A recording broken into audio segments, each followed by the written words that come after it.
Welcome back for part 2 of Rear-Ended Then Defended. As you remember from the last video, Jeremy's truck was surrounded by 3 hostile men after a minor accident. Fearing for his son's safety as well as his own, Jeremy retrieved his firearm from his glove compartment to stop the attack. In this instance, Jeremy's quick actions de-escalated the situation and prevented further threat to him and his child. However, his decision to leave his vehicle while brandishing a firearm is not a lawful action in every state. That's why I asked your independent program attorney to clarify the law where you live. I believe Jeremy's actions could have been justified under Georgia law. Remember that you have the right to protect yourself by the use of threats, force, and even deadly force. Threats and force when you have a reasonable belief it's necessary to protect against the imminent use of unlawful force.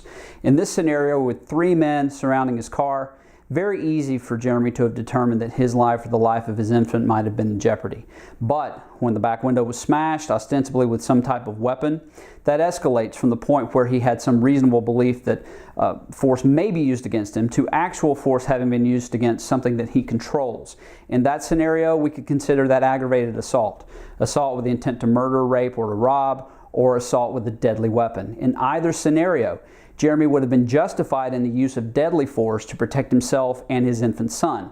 Because of that, I believe it would have been totally justified and proper for him to use his firearm to protect himself and his son by whatever means he could. And that's the goal. You know, in Georgia, you can protect anyone by the use of threats of force, or deadly force, and I believe in this scenario, then that Jeremy's use of force and threats of force was totally justified. All too often, our members find themselves in similar road rage situations all over the country. Please remember, if you are ever in a road rage situation, drive to a safe public location away from the aggressor.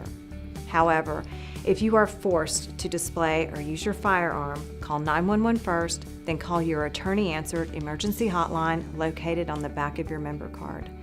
When it comes to legal defense for self-defense, we've got you covered.